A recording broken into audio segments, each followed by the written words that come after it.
Okay, kids. Upo na kayo. Upo na at mag-start na tayo. Sige, mukhang kompleto na tayo.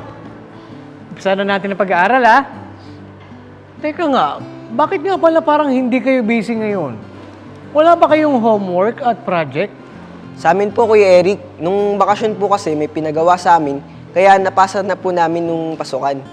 Mabuti naman kung ganon. Oy, wala ba kayong upcoming activities sa school? Hindi ko po alam, Kuya Eric, sa school namin.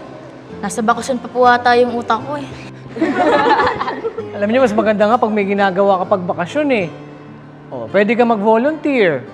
Teka, naalala niyo ba yung pinag-aralan natin last time about volunteerism? Opo, Kuya Eric. Mas makabuluhan po ang ating bakasyon kung nakakatulong po tayo sa ating kapwa. Yung NDRRMC po ba, Kuya Eric, ay tumatanggap rin po ng volunteer?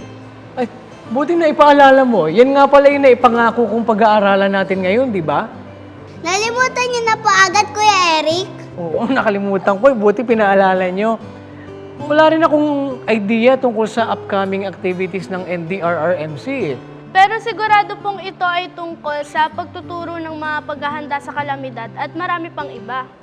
Kaya mas mabuting abangan nyo na lang ang pag-aaral natin tungkol dyan. Aabangan po namin niya, Kuya Eric. Oo. Basta kung ano man mga activities ng NDRRMC ay lagi tayong maging handa sa pagtulong at makiisa sa kanila. Lalo na't natutuhanan natin ang mga ito. Kaya maaari natin itong ibahagi sa iba. Kaya dapat ay lagi tayong maging handa sa lahat ng gawang mabuti. Gaya ng sinasabi sa aklat ng 2 Timoteo sa 2:21. Kung ang sino man nga ay malinis sa alinman sa mga ito, ay magiging sisidlang ikapupuri, pinakabanal, marapat gamitin ng may-ari, nahahanda sa lahat ng gawang mabuti. Kaya dapat laging alert. At yan ating verse of the day.